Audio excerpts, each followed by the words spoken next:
नमस्कार मंडळी, पुन्हा एकदा स्वागत आहे माझ्या शिवणकला संस्कृती या चॅनलवर. येथे मी काठपदर साडीचा 4 टक्स ब्लाऊज शिवून दाखवणार आहे. सगळ्यात आधी मी इथे जी लटकन लावायची दोरी असते ती तयार करून घेणार आहे. याचं कारण असं की ज्या पट्ट्या असतात, छोटे छोटे पार्ट्स असतात, ते खाली पडतात, त्याच्यात वेळ जातो शोधण्यात. दुसरी गोष्ट, जेव्हा आपण ऑइलिंग करतो तेव्हा चुकून माकून जर आपल्याकडून तेल राहिलं तर ते मेन फॅब्रिकला लागत नाही. त्याच्यामुळे जे कमरेकडचे ज्या पट्ट्या असतात त्या पहिल्या तयार करून घ्यायच्या असतात. त्याच्यानंतर इथे मी जो छोटासा काठाचा काठ राहिलेला होता त्याच्यापासून इथे मी त्रिकोणी असे लटकन करून घेतलेले आहेत. त्याच्यानंतर दोन्ही लटकन तयार करून झालेत. आता इथे मी जी पायपिंग पट्टी असते ती तयार करून घेणार आहे. तिरकस अशा प्रकारे मी पट्ट्या जोडत गेले, डबल शिलाई करून घेतली, जादाचा भाग कापून टाकला आणि त्याच्यानंतर इथे एका साईडने मी शिलाई देऊन घेतली. ते झालं. आता त्यानंतर जी कमरेला जी पट्टी लावायची होती बॅक साईडला, ती इथे मी तयार करून घेतली, एका साईडने दुमडून घेतली. आता हे नेक्स्ट आहे हाताचं कापड कमी पडत होतं म्हणून त्याला इथे जोड देऊन घेतला. दोन्ही साईडला व्यवस्थित जोड देऊन डबल शिलाई करून घेतल्या. दाब शिलाई देखील मी देऊन घेतलेली आहे. त्याच्यानंतर त्यावर अस्तर ठेवलं. अस्तर सरळ ठेवायचं.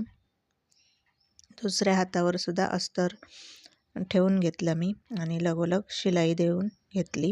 आता इथे दाब शिलाई देत आहे. दाब शिलाई देऊन झाली. आता त्याला व्यवस्थित दुमडून घ्यायचं आणि तिन्ही साईडने शिलाई द्यायची. आता जे मार्किंग दिसते ती पुढची बाजू आहे.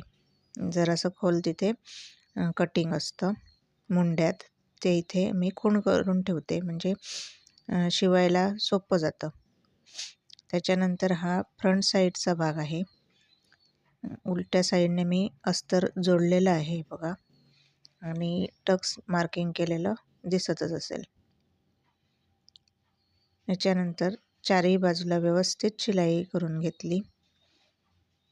दोन्ही पार्ट अशाच प्रकारे तयार करून घेतले आणि जादाचं जे कापड होतं ते कापून टाकलं. आता आपल्याला टक्स द्यायचे आहेत. टक्सचे नॉच मी देऊन घेतले जिथे टक्स द्यायचे होते तिथे. त्याच्यानंतर इथे मधला टक्स मुख्य, दोन्ही टक्स एका पाठोपाठ एक असे देत जाते मी, म्हणजे एक समान येतात.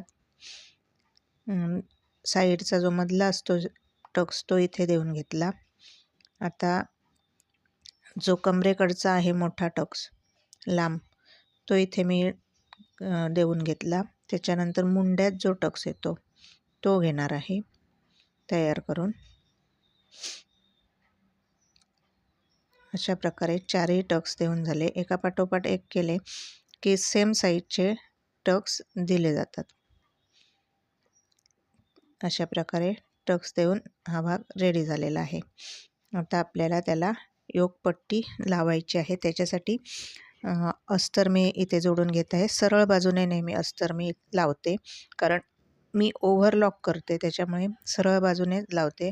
कवर शिलाई घालत बसत नाही. इथे जादाचं जे कापड होतं ते कापून घेतलं मी व्यवस्थित, म्हणजे जेव्हा आपण पलटवणार हा योक तेव्हा परफेक्ट अगदी येईल. तो पलटवला. आता इथे जोडून घ्यायचं आहे. सरळला सरळ बाजू लावायची आणि शिलाई द्यायची.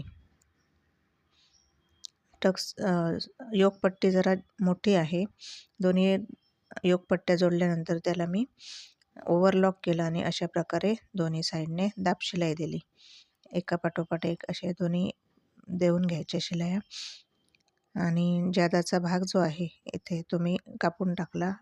आपण सरळ पट्टीने रेषा आखून देखील जो काच बटन करतो तो भाग व्यवस्थित करून घ्यायचा. आणि आता साईडने जिथे जास्त मार्जिन होतं ते मी इथे कापून टाकलं. योकपट्टी मी जादा घेतलेली होती ती कापून टाकली. आणि आता हुक लूक पट्टी आपल्याला तयार करायची आहे. इथे दाब शिलाई मी इथे देऊन घेतली आणि दुमडून अशा प्रकारे ही हुकपट्टी इथे लावून झालेली आहे. त्यानंतर त्याचे हुक लावण्यासाठी जे आय असतात ते इथे मी त्याची पट्टी इथे तयार करत आहे. व्यवस्थित फोल्ड करून अशा प्रकारे ही वाढीव पट्टी असते आणि दुमडून व्यवस्थित त्याला शिलाई करून घेतली. कधीतरी काय होतं की आपल्याकडून एक पट्टी ताणली जाते आणि जरासा फरक पडतो, एक जास्त एक कमी होऊ शकते. त्यामुळे व्यवस्थित मापायची, गळा शेप देऊन घ्यायचा व्यवस्थित. आणि आता इथे मी बॅक साईडला अस्तर लावून घेत आहे. साधा सोपा गोल गळा आहे हा, त्याच्यामुळे अशा ब्लाऊज पटापट शिवून होतात आणि वेळही जास्त त्याला लागत नाही. इथे मी चारही बाजूने त्याला व्यवस्थित शिलाई करून घेतला आणि कापून व्यवस्थित करून घेतलं त्याला. आता नेहमीप्रमाणे इथे टक्स मार्किंग करायचं आहे. शिलाई माया सोडायची, जरी तिरकस आला तरी चालेल पार्ट. इथे 4.5 इंचाचा टक्स मार्किंग करून त्याला डबल शिलाई देऊन मी घेतलेली आहे. त्याच्यानंतर मगाशी तयार केलेली जी पट्टी आहे ती इथे लावलेली आहे, त्याला दाब शिलाई देऊन घेतलेली आहे. आणि आता बॅक आणि फ्रंट इथे मी जोडून घेत आहे. इथे ओव्हरलॉक करणार शोल्डरला. त्यानंतर इथे दोन्ही साईड व्यवस्थित आहेत की नाही बॅक आणि फ्रंट हे बघितलं तर जो पुढचा मुंडा होता तो जास्त होत होता, जरासा होतोच तो टक्समुळे. तो व्यवस्थित मार्किंग केला, शिलाई दिली अस्तर उसवू नये म्हणून. आणि त्याच्यानंतर मी इथे पायपिंग लावायला सुरुवात केली. पायपिंगची जी पट्टी तयार केलेली होती ती सावकाश अगदी इथे लावत गेली आणि ही लावून झालेली आहे. त्याला डबल शिलाई करून घेतली आणि त्यानंतर इथे जादाचं जे दोरे होते ते कापून घेतले आणि दुमडून सरळ बाजूने अशी सावकाश शिलाई करून घेतली आणि पायपिंग माझी इथे पूर्ण झाली. त्याच्यानंतर इथे जे हात होते ते मी इथे जोडून घेत आहे. मध्यावरून मी नेहमी हात जोडून घेते, जेणेकरून कुठेही चुकता कामा नये. जेव्हा आपण मधून बाही जोडायला सुरुवात करतो तेव्हा जी लेंथ असते हाताची किंवा बाहीची ती व्यवस्थित येते. त्याच्यानंतर इथे मी ओव्हरलॉक केलं आणि साईडने शिलाई द्यायला सुरुवात केली. आता पाहू शकता जादाचं कापड जे आहे मी ते तसंच ठेवते, नंतर कापून घेते. कुठेही परफेक्ट कटिंग वगैरे करत बसत नाही. जरा वाढीवच असे हात स्लीव्ज वगैरे मी कट करत असते, जेणेकरून कधी कपडा कमी पडू नये.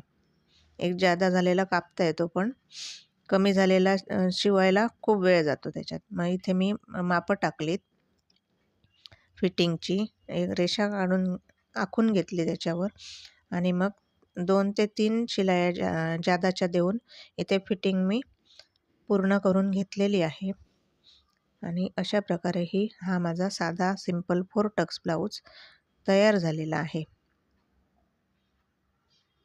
इथे मी शेवट ओव्हरलॉक करणार आहे. जादाचं जर आपल्याला कापड दिसत असेल तर कापून टाकायचं.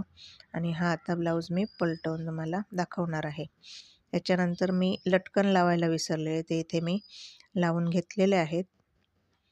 लटकन लावून झाल्यानंतर हात शिलाई देखील करून घेणार आहे. तेवढंच काम शिल्लक आहे, पण हात शिलाई घालण्यात खूप वेळ जातो. अशा प्रकारे हा ब्लाऊज पूर्ण झालेला आहे. व्हिडिओ पाहिल्याबद्दल धन्यवाद.